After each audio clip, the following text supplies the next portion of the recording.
Oke teman-teman, selamat datang kembali di channel ini. Pada kali ini kita akan belajar tentang PHP dasar ya. Ada yang tahu apa itu PHP? Oke. Menurut secara umum, PHP adalah singkatan dari PHP Hypertext Preprocessor ya, yaitu bahasa pemrograman yang digunakan secara luas untuk penanganan pembuatan dan pengembangan sebuah situs web atau aplikasi web dan bisa digunakan bersamaan dengan HTML ya, bahasa pemrograman HTML. Yang lainnya, PHP adalah bahasa pemrograman sisi server atau server side, yakni bahasa pemrograman yang dijalankan atau diproses melalui server. Oke, kemudian prasyarat untuk mempelajari PHP ya. Syaratnya atau requirementnya adalah menguasai bahasa pemrograman HTML, CSS dasar, JavaScript dasar, dan query MySQL dasar. Karena itu untuk menunjang pembelajaran bahasa pemrograman PHP. Kemudian untuk bahan-bahan atau alat-alatnya, kalian siapkan web server ya. Web server itu ada SAMPP, ada WAMPP, ada Nging, dan masih banyak lagi. Kemudian ada text editor dan web browser ya. Text editor yang saya gunakan adalah Sublime Text ya. Web browsernya saya gunakan Mozilla Firefox ya. Mungkin masih banyak lagi yang lainnya. Oke, kemudian cara kerja PHP pada server ya. Pada saat file PHP disimpan ya, ke dalam web server ya, atau komputer servernya. Kemudian si web server tersebut mengolah data PHP itu ya, kemudian dikirimkan melalui web browser ya, sebagai bentuk dokumentasi HTML ya. Jadi si server ini yang mengolah data nantinya, mengolah data file-file PHP. Oke. Ini contoh script PHP ya.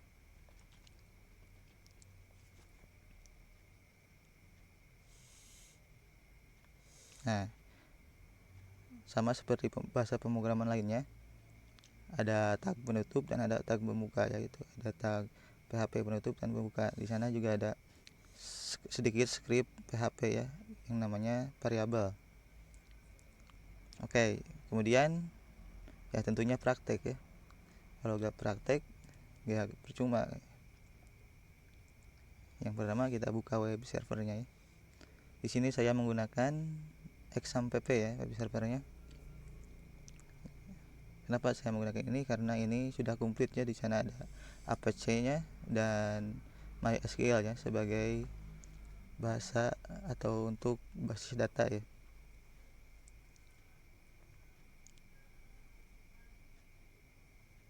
Selanjutnya lalu buka text editor ya. Kebetulan saya menggunakan Sublime Text ya di sini. Oke, kita lanjut aja prakteknya.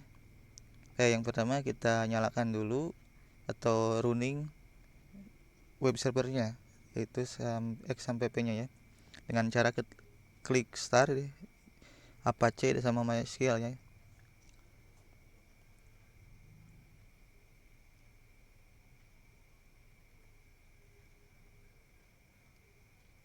Kita tunggu dulu sampai nyala ya. Nah, sudah, kita tutup ya, atau kita refresh dulu ya.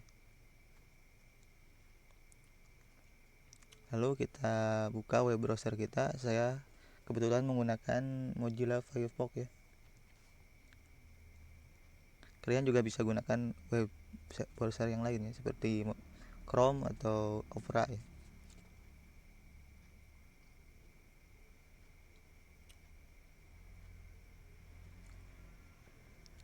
Belum kebuka ya web browsernya. Mungkin saya refresh dulu ya.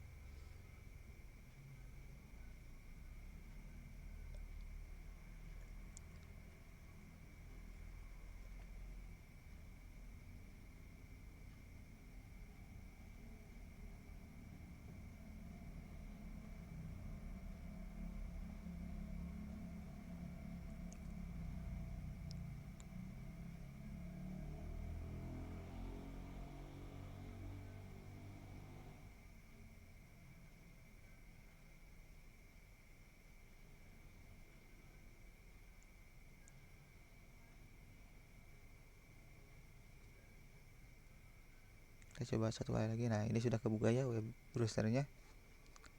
Oke, kita coba tes ya apakah web servernya sudah nyala dengan cara ketikkan di URL-nya localhost/dashboard ya, untuk melihat apakah web servernya sudah bisa diakses ya, yaitu server lokal kita.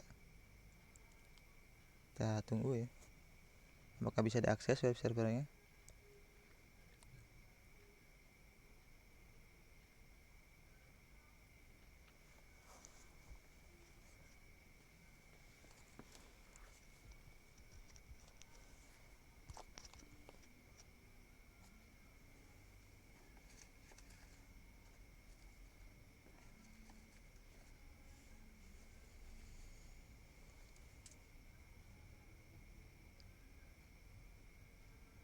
Nah, jika ada muncul halaman seperti ini, pastinya web server kita sudah run ya, atau sudah nyala dan sudah bisa digunakan untuk membuat atau menampilkan file PHP ya.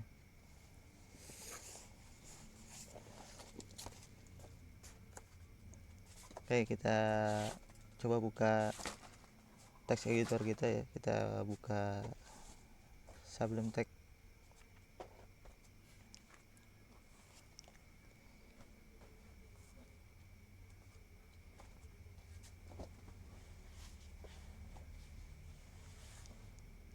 Nah, ini kita sudah buka Sublime Text-nya. Ada file yang terbuka ya, kita close aja dulu.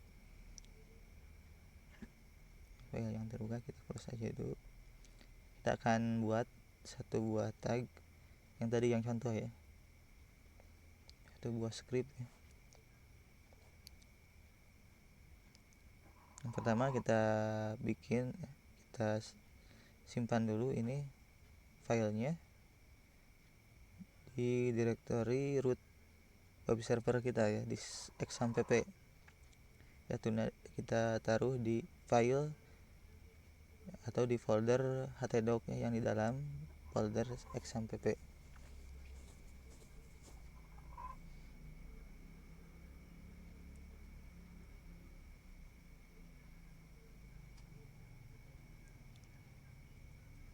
Kita bikin file atau folder baru ya. Kita kasih nama foldernya saya ya. Nama foldernya saya.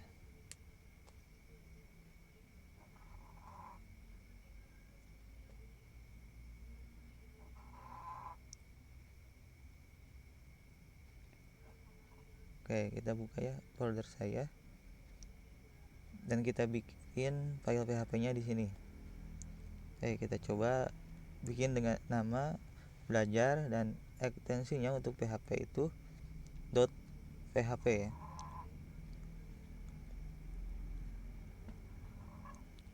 Belajar.php. Oke, kalau sudah save dan otomatis ini filenya sudah tersimpan ya di directory root web server kita. Oke, kita ketik di sini tag pembuka untuk PHP ya, kurung siku tanda tanya dan tulisan PHP ya. Dan untuk tag penutupnya tanda tanya dan kurung siku. Oke, kita coba tes dulu ya. Kita lihat yang sudah kita buat tadi dengan cara ketikkan di URL-nya localhost/ nama folder di directory root-nya web server kita. Nama foldernya adalah saya ya, localhost/saya.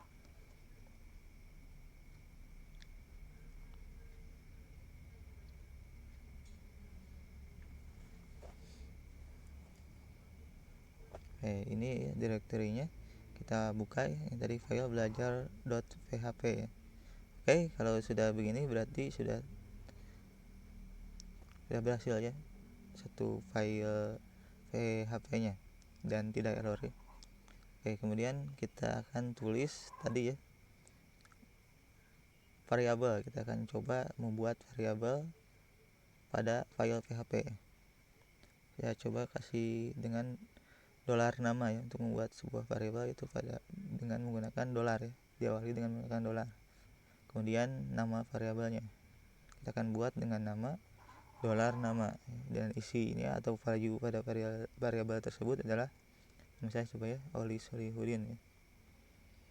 Oke, kita lihat, kita refresh dan ternyata masih kosong ya, karena belum kita tampilkan atau belum dikonversi menjadi dokumentasi HTML ya. Dengan kita kompres dulu atau kita tampilkan dengan script echo ya, ECHO, kemudian tanda kutip 2 dan titik koma ya. Kita tulis yang ingin ditampilkan adalah value dari dolar nama ya, tulis aja di kutip 2-nya tengah-tengah dan sudah tampil ya. Kalau kita rubah value-nya menjadi nama saya Oli Solihudin ya, kita coba.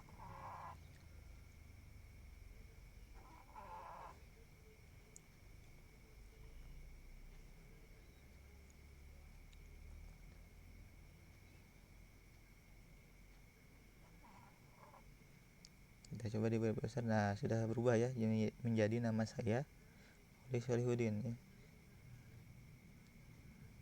Nah, untuk variabel hati-hati ya, karena beda sedikit atau beda satu kata itu akan tidak atau akan error atau tidak terdefinisi ya variabelnya. Kita coba. Nah, seperti ini ya. Variabel nama undefinisi ya, tidak terdefinisi karena huruf pertama namanya n-nya itu huruf besar ya. Sedangkan variabel di atas yang kita deklarasikan itu n-nya huruf kecil. Kita coba ganti lagi menjadi huruf kecil dan terbaca lagi ya. Mungkin seperti itu contoh atau pengenalan PHP-nya. Mohon maaf bila ada kesalahan dalam pengucapan atau penyampaian kata. Terima kasih. Jika kalian merasa video ini bermanfaat, jangan lupa like, share, and subscribe.